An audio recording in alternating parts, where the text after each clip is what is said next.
আন্তর্জাতিক শ্রমিক দিবস ও মহান মে দিবস উপলক্ষে জাতীয়তাবাদী শ্রমিক দল দুমকি উপজেলা শাখার উদ্যোগে র্যালি ও আলোচনা সভা অনুষ্ঠিত হয়েছে।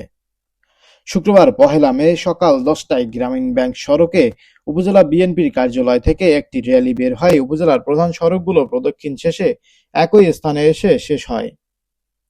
দুমকি উপজেলা শ্রমিক দলের আহ্বায়ক মোহাম্মদ আবু জাফর আকনের সভাপতিত্বে এবং সদস্য সচিব মোহাম্মদ ফারুক মৃধার সঞ্চালনায় আলোচনা সভায় প্রধান অতিথি হিসেবে উপস্থিত ছিলেন উপজেলা বিএনপির সভাপতি মোহাম্মদ খলিলুর রহমান।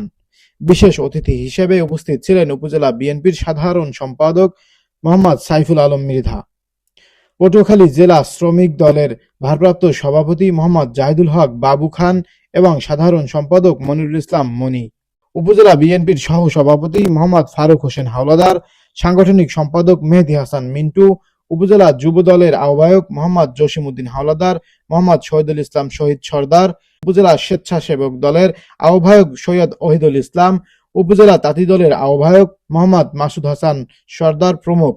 এছাড়াও অনুষ্ঠানে স্থানীয় বিএনপি ও অঙ্গ সহযোগী সংগঠনের বিভিন্ন পর্যায়ের নেতৃবৃন্দ, বিভিন্ন শ্রেণী পেশার মানুষ উপস্থিত ছিলেন। আমরা সবসময় দুমকি উপজেলা শ্রমিক দল শ্রমিকের পাশে থাকব,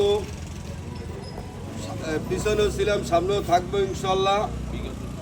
বিগত দিনেও ছিলাম, সামনেও থাকবো। আপনারা সবাই ইনশাল্লাহ, আমরা দুমকি উপজেলা শ্রমিক দল আপনাদের পাশে সবসময় ইনশাল্লাহ থাকবো।